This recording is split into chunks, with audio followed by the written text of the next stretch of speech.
To my Scorpio Suns and Pisces Moon family. Happy Scorpio season. I know I haven't really been posting. I don't really know what to post lately. This year has been a bit of a blur. This year has been a pretty shitty year. I'm going to blame it on this year being a 5-year, which is a very in-between number in numerology. It's neither one or the other. It's a push and pull. It's kind of like a tug of war between head and heart. You're not really even making decisions. You're probably avoiding things. It's just very slow moving. Decisions aren't made. You don't know because you don't know what to think and you don't know how you feel. Things aren't kind of happening. It's very stagnant, you could say. But how are you guys going? I really genuinely want to know how everybody else is going. I feel like with this whole pandemic, I haven't been around people and I have no idea. I feel a bit out of touch. How are you guys coping? If you have any ways of kind of dealing with the shit that's going on in this world, please share. I really welcome any methods that you guys are doing that's working. I wanted to do a quick post and I didn't really know what to say besides happy birthday, but what's been going through my mind of late, to really summarize this, I talk about chaos quite a bit, and I talk about Scorpio as being a pendulum quite a bit. So a pendulum swinging back from one end to the other, right? That's a pendulum. If you attach another pendulum to this pendulum, it becomes a double pendulum. A double pendulum is aka chaos. This is a chaos pendulum. This little dude trying to balance on this little thing, which let's just call this life, and this little dude is me or you or us trying to balance and stay afloat on life. The two balls that he's weighing and seesawing on, going backwards and forwards with, that he's weighing up on his scales, etc., is whatever dichotomy, whatever polarity that you want to put there. It could be head and heart. That's my inner conflict, right? It could be Scorpio Sun, Pisces Moon. Could be feelings and thinking. Could be anything. Whatever you want to put in there. But as you know, I always talk about my personal inner conflict with Pisces Moon and versus Scorpio Sun. It's kind of like head versus heart. Scorpio being head, Pisces being heart, right? Biggest battle of all time. And I'm always constantly, so old now and I still haven't resolved this shit.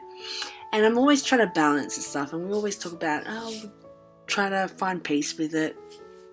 And I was looking at this pendulum thinking, is there ever a point of stillness or a point of calm? Will he stop moving? And the more I thought about it, the next thought that kind of popped into my head was, singularity. If it really, the planet's moving, the Earth is rotating, it's orbiting, everything around us is constantly moving.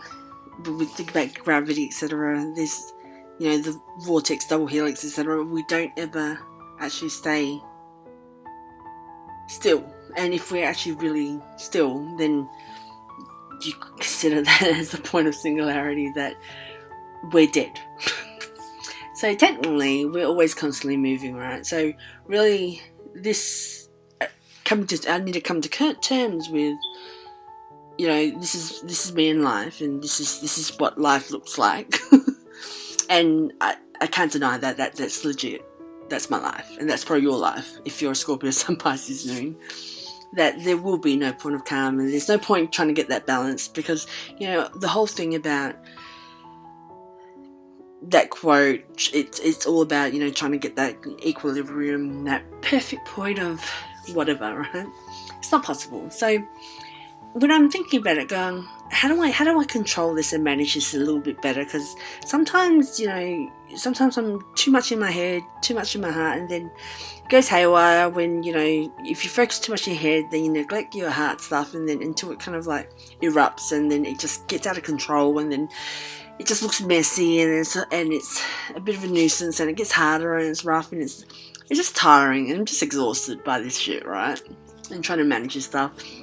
I wish I could control it and manage it a little bit better, so I can, know when shit's happening. I can accept that shit's gonna go down however way it's gonna go, but if I'm more aware of it, then it gives me more control in terms of management, right?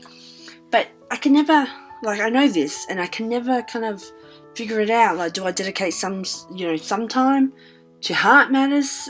Where is that point where it's okay? Because it keeps changing, because as we know, chaos is aka random, right?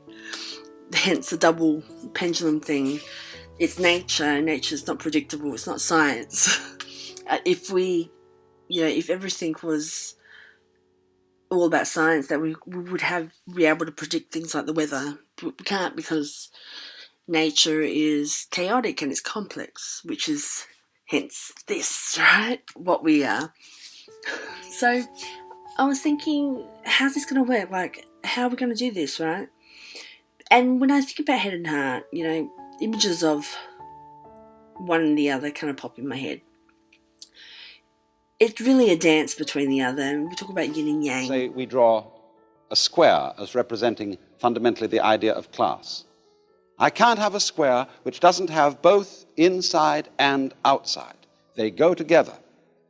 And in Buddhism, this going together is called shunya. Although this is often translated void, it means that the inside of the square cannot exist, is void without the outside, the subject without the object, the black without the white. And this, of course, is represented in this fundamental Chinese figure of the yang, or the positive principle, and the yin, or the negative principle, like two fishes, constantly circulating, going round and round and round and round in the alternations of life. Now, the question is, are these two fishes involved in a fight? Is the white one eating up the black one, and the black one trying to eat up the white one?